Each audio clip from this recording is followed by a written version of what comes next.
3,40,000 ఎకరాల భూమికి తాగునీరు సాగునీరు అందించే ఎస్ఎల్బీసీని నల్లగొండ ప్రజల మీద కక్ష గట్టి పడావు పెట్టిండు. ఇయాల మళ్ళీ మనం వచ్చినాకనే ఆ పనులు ప్రారంభించినాం. దాంట్లో ప్రమాదవశాత్తు ఒక 8 మంది చచ్చిపోతే మామ అల్లులు పైశాచిక ఆనందం డాన్సులు చేస్తారు. అమ్మయ్య చచ్చిపోయింది, ఇంకా ఎట్లన్నా ఎస్ఎల్బీసీ ఆగుతుందని. నేను చెప్పదలుచుకున్నా హరీష్ రావు గారికి, చంద్రశేఖర్ రావు గారికి, అక్కడున్న కార్మికులే కాదు, మీరందరూ పోయి నాగార్జున సాగర్లను లేకపోతే శ్రీశైలంలో బండ కట్టుకొని దుంకినా మీ శవాలను ఎత్తికిస్తాం తప్ప ఎస్ఎల్బీసీ పూర్తి చేస్తాం. ఎస్ఎల్బీసీ కాదు, ఈ ప్రాంతానికి రావాల్సిన డిండి ప్రాజెక్టు ఆనాడు మంజూరైతే ఈనాటి వరకు పడావు పెట్టారు. డిండి ప్రాజెక్టును పూర్తి చేయించే బాధ్యత పెద్దలు ఉత్తమ్ కుమార్ రెడ్డి గారు తీసుకున్నారు.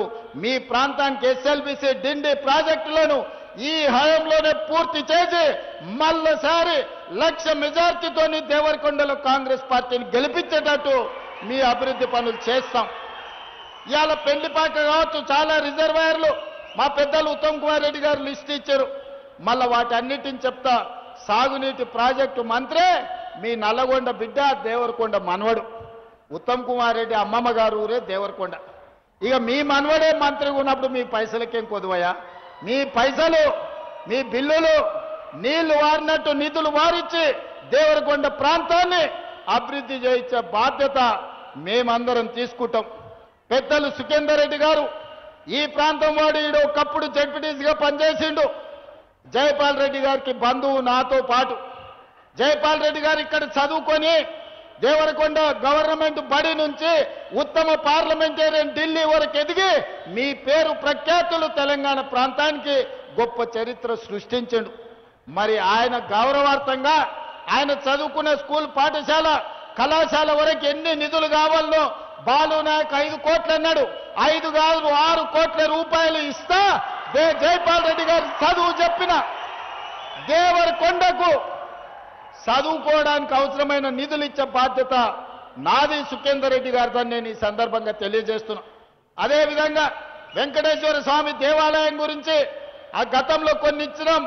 మిగతా నిధులు కూడా వచ్చే ఫైనాన్షియల్ ఇయర్లో ఆ మందిరాన్ని పూర్తి చేయడానికి అవసరమైన నిధులు ఇచ్చి ఆదుకునే బాధ్యత ఈరోజు కాంగ్రెస్ పార్టీ తీసుకుంటుంది.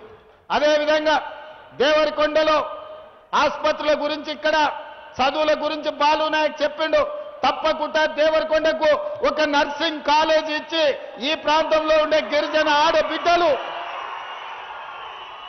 నర్సింగ్ కాలేజీలో చదువుకొని పేదలకు సేవలు అందించే విధంగా దేవరకొండకు నర్సింగ్ కాలేజ్ ఇచ్చే బాధ్యత నాది. కలెక్టర్లకు నేను ఆదేశాలు ఇస్తున్నా, నర్సింగ్ కాలేజీకు సంబంధించిన అన్ని అంచనాలు రెడీ చేయండి అని చెప్పి. అదేవిధంగా మిత్రులారా, సాగునీటి ప్రాజెక్టులు కావచ్చు, సంక్షేమ పథకాలు కావచ్చు, ఈనాడు జరుగుతున్న పనులన్నిటిని మీరు చూడండి. రాబోయే 10 సంవత్సరాలు మనమే అధికారంలో ఉంటాం. ధైర్యంగా ఉండండి. ఈనాడు అభివృద్ధి పదం వైపు నడిపిద్దాం. ఇక్కడ ఏమి కావాలనో బాలు నాయక్ గారు మొత్తం లిస్ట్ ఇచ్చిండు. పేపర్లు మొత్తం రిప్రజెంటేషన్స్ ఇచ్చిండు. ముఖ్యమంత్రి వస్తున్నాడంటే కొండంత ఆశతోని బాలు నాయక్ ఇవన్నీ అంచనాలు చేపించిండు. ఇవన్నీ చదివితే చీకటి పడుతుంది. ఇవన్నీ మీ జిల్లా ఇన్ఛార్జ్ మినిస్టర్ అడ్లూరు లక్ష్మణ్ గారిని దేవరకొండకే పంపిస్తా. అదేవిధంగా రోడ్ల గురించి బాలు నాయక్ బాధపడ్డాడు. పంచాయతీరాజ్ శాఖ మంత్రి సీతక్కను, అడ్లూరు లక్ష్మణ్ని దేవరకొండకే పంపిస్తా. ప్రతి తండా నుంచి మండలానికి బీటీ రోడ్డు, ప్రతి మండలం నుంచి నియోజకవర్గానికి double road, Devarakonda headquarter నుంచి రాష్ట్ర రాజధానికి 4 లేన్ రోడ్లు వేపించే విధంగా వెంకటరెడ్డి గారిని, సీతక్కను, అడ్లూరు లక్ష్మణ్ గారిని దేవరకొండకే పంపిస్తా. ఇక్కడనే కూర్చొని ఈ నెలాఖరు లోపలనే వాళ్ళని మీ దగ్గరకు పంపిస్తా. ఎలక్షన్ కోడ్ అయిపోగానే మీరు కూర్చోబెట్టి మీకు ఏమేం కావాలనో పనులన్నిటిని కూడా ప్రిపేర్ చేయించుకోండి. అదేవిధంగా young India integrated residential schools ఇచ్చినాం. మిగతా వాటిని అన్నిటిని కూడా మీకు ఏవేమైతే ఇచ్చినామో,